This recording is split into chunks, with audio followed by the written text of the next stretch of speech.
Hello friends, मैं काजल आप सभी का वेलकम करती हूं हमारे इस यूट्यूब चैनल डिकोड एग्ज़ाम में। फ्रेंड्स, यूपी टेट 2019 का एग्ज़ाम होने वाला है, तो आज हम जो यूपी टेट में हिंदी का पार्ट पूछा जाता है तो उसका आज हम एनालिसिस करेंगे और उसके पूरे सिलेबस को यहाँ पे जानेंगे कि क्या क्या कौन कौन से टॉपिक उसमें हैं।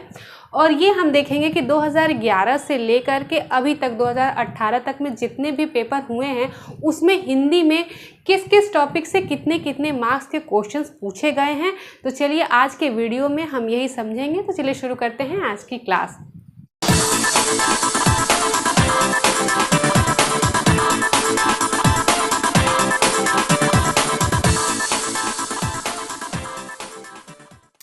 ठीक है, तो ये हमारा जैसा कि हमने यहाँ पे लिखा है यूपी टेट 2019 में जो हमारा एग्ज़ाम होने वाला है, बस आने ही वाला है एग्ज़ाम, तो उसमें हिंदी में आपको क्या क्या पढ़ना है। ठीक है, और ये ध्यान देने वाली चीज़ कि किस टॉपिक से लगभग कितने मार्क्स के क्वेश्चन आते हैं, ताकि आपको एक आइडिया लग जाएगा कि किस टॉपिक को आपको किस तरह से पढ़ना। वैसे पढ़ना तो सिलेबस में जो भी है आपके वो सारा पढ़ना है, लेकिन आपको मार्क्स से ये आइडिया लग जाएगा कि किस टॉपिक से ज़्यादा मार्क्स के क्वेश्चन पूछे जाते हैं या किससे कम पूछा जाता है। ठीक है, तो तैयारी करने में आपको आसानी होगी। तो चलिए देखते हैं।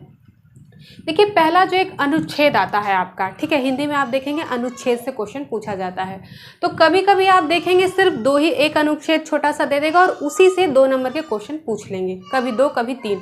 लेकिन कभी किसी किसी साल में मैंने देखा है कि इससे 5 क्वेश्चन भी अराइज हो गए हैं। तो वैसे एक एवरेज हम देखें तो 2 या 3 तो मान लीजिए कि अनुच्छेद, मतलब जो अनुच्छेद दिया है क्वेश्चन उसी में से अराइज होता है, तो वो आपके 2 या 3 मार्क्स के तो होते ही हैं। ठीक है, उसके बाद अगर आप बात करें वर्णमाला की, तो वर्णमाला इंपॉर्टेंट टॉपिक है। वर्णमाला से 2-3 कभी आप देखेंगे कोई एक क्वेश्चन रहेगा, किसी साल 2 या 3 भी क्वेश्चन पूछे जा सकते हैं, लेकिन ऑन एन एवरेज की बात करें तो 2 या 3 क्वेश्चन पूछे जाते हैं। ठीक है, अब आगे बढ़ते हैं समास। समास से आप देखेंगे मैंने जो भी 2011 से लेकर 18 तक पेपर देखा, कभी किसी ईयर में सिर्फ एक ही क्वेश्चन समास से आया है, कभी 2 या 3 नंबर के क्वेश्चन आ गए हैं, तो ऑन एन एवरेज 1 और 2 हम बोल सकते हैं। ठीक है, अलंकार से भी किसी साल सिर्फ एक ही पूछ लिया है, किसी साल 2 पूछा है, किसी साल 3, लेकिन बस इतने ही, बहुत ज़्यादा अलंकार से क्वेश्चन नहीं होते। तो ऑन एन एवरेज अगर हम कहें तो 2 या 3, या यूँ मानिए कि 2 क्वेश्चन आता है। ठीक है, विलोम की बात करें तो किसी साल 2 विलोम आ जाते हैं, किसी साल 3, कभी कभी एक आध साल में 4 पूछा गया था। ठीक है, 4 विलोम के पूछे गए थे। तो ऑन एन एवरेज कहें तो 2-3 समझिए, या 3-4। ठीक है, तो बहुत ज़्यादा नहीं, लेकिन फिर भी हाँ 2-3 क्वेश्चन तो आते ही हैं। तो ऑन एन एवरेज इसे मैंने 3-4 लिख दिया। वाच्य से बहुत ज़्यादा क्वेश्चन नहीं आता, अक्सर आपका भाववाच्य ही पूछा जाता है ज़्यादातर, मैंने जो देखा है, और 1 मार्क्स का क्वेश्चन अराइज होता है। मैंने 1-2 लिख दिया है, हो सकता है किसी साल 2 क्वेश्चन आ जाएं, लेकिन अभी तक जो आया है 1 क्वेश्चन वाच्य से होता है। तद्भव तत्सम की बात करें तो 2 या 3 मार्क्स के ऑन एन एवरेज मैंने देखा है अक्सर 2-2 पूछे गए, कभी किसी में तद्भव किसी में तत्सम। ठीक है, तो ऑन एन एवरेज 2 या 3 कह सकते हैं नंबर के क्वेश्चन पूछे जाते हैं। ठीक, रचना, रचनाकार इज द मोस्ट इंपॉर्टेंट। ठीक है, रचना, रचनाकार से बहुत ज़्यादा क्वेश्चन अराइज होता है, कभी कभी 3-4, कभी कभी मैंने 7-8 तक चला गया है रचना रचनाकार का, कि बहुत सारा पूछ लिया, किसी किसी ईयर में 8 पूछ लिया। ठीक है, तो ऑन एन एवरेज आप समझिए कि 4-5 तो आप समझिए कि आना ही है, और रचना रचनाकार बहुत इंपॉर्टेंट है। ठीक है, वाक्य शुद्धि का 1 क्वेश्चन पक्का रहता है, और 1 आपका शब्द शुद्धि का हो सकता है, कभी कभार 2 पूछ ले, कभी कभार ही 2 पूछेगा, वरना 1-1 क्वेश्चन आपका इससे, लेकिन पक्का है, हर साल आता है। ठीक है, वाक्य शुद्धि और शब्द शुद्धि। ठीक है, आगे बढ़ते हैं, देखते हैं संधि विच्छेद। देखिए, जो भी अभी तक पूछा गया सब में संधि विच्छेद ही पूछा गया है, इसीलिए मैंने यहाँ पे संधि विच्छेद लिख दिया है सारे का, कि इसका संधि विच्छेद क्या होगा। 1 मार्क्स का क्वेश्चन सब में आया है, हो सकता है कभी 2 मार्क्स के आ जाएं, इसीलिए मैंने 1 या 2 लिख दिया है, लेकिन एक ही मार्क्स का क्वेश्चन ज़्यादातर अभी तक आया है। ठीक है, अगर मुहावरा लोकोक्ति की बात करें तो 1 या 2 क्वेश्चन हो सकता है, किसी साल 1 आ जाए, किसी साल 2 आता है। ठीक है, तो ये भी ऑन एन एवरेज 1 या 2। संज्ञा, सर्वनाम, क्रिया विशेषण, ये जो पूरा है आपका, इसमें से 2 या 3, कभी किसी बार 2, कभी 1 भी पूछ लिया जाता है सिर्फ, या 3, तो ऑन एन एवरेज 2 या 3 मार्क्स का आप समझिए। ठीक है, स्त्रीलिंग पुल्लिंग से 1 क्वेश्चन आ जाता है, पर्यायवाची से भी 1 या 2, किसी साल 1 किसी साल 2, ऑन एन एवरेज 1-2।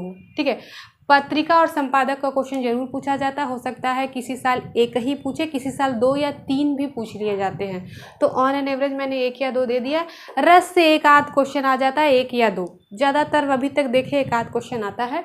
छंद से आपका चौपाई हो गया, छंद हो गया, दोहा से 2 या 3 क्वेश्चन आ जाते हैं, कभी 2, कभी हो सकता है 1 ही आए। ठीक है, अभी तक जो आया है, जो अभी अकॉर्डिंग टू द जो भी पेपर्स आपके हुए हैं उसके अकॉर्डिंग बता रही हूँ।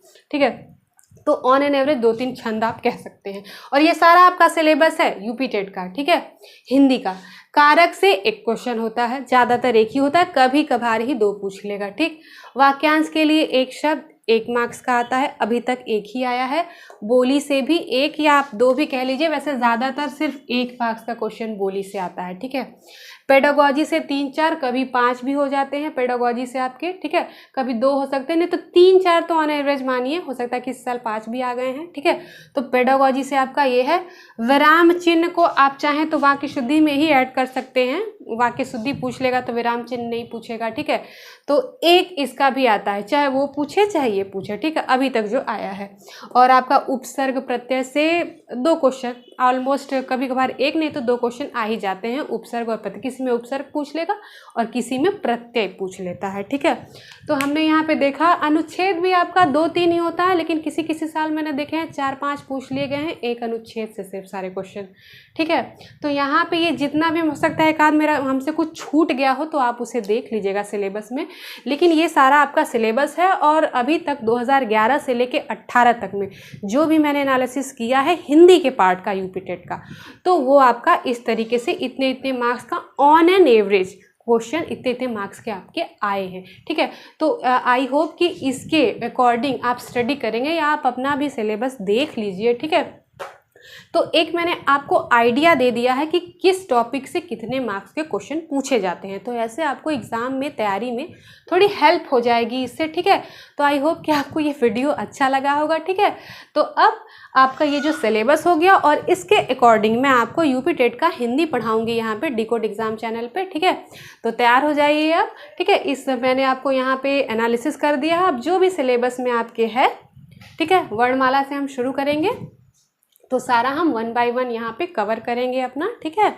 तो चलिए मिलते हैं हमारी नेक्स्ट क्लास में, और उसमें हम अपना पढ़ाई शुरू कर देंगे अकॉर्डिंग टू सिलेबस। और ये आपको यूपी टेट के लिए तो बेनिफिशियल होगा ही, इसके साथ साथ देखिए सी टेट के लिए भी और यूपी के जो भी एग्ज़ाम्स होते हैं जिसमें कि हिंदी पूछी जाती है उन सब में ऑलमोस्ट अब अगर आप रस छंद छोड़ दे या कुछ टॉपिक छोड़ दीजिए तो ऑलमोस्ट सारा यही सारा सिलेबस होता है और इन सारे से ही क्वेश्चन पुटअप होते हैं। ठीक है, तो चलिए मिलते हैं हमारे नेक्स्ट वीडियो में। ये वीडियो कैसा लगा आपको मुझे ज़रूर बताएं। ठीक है, तो मिलते हैं नेक्स्ट वीडियो में। Thank you very much.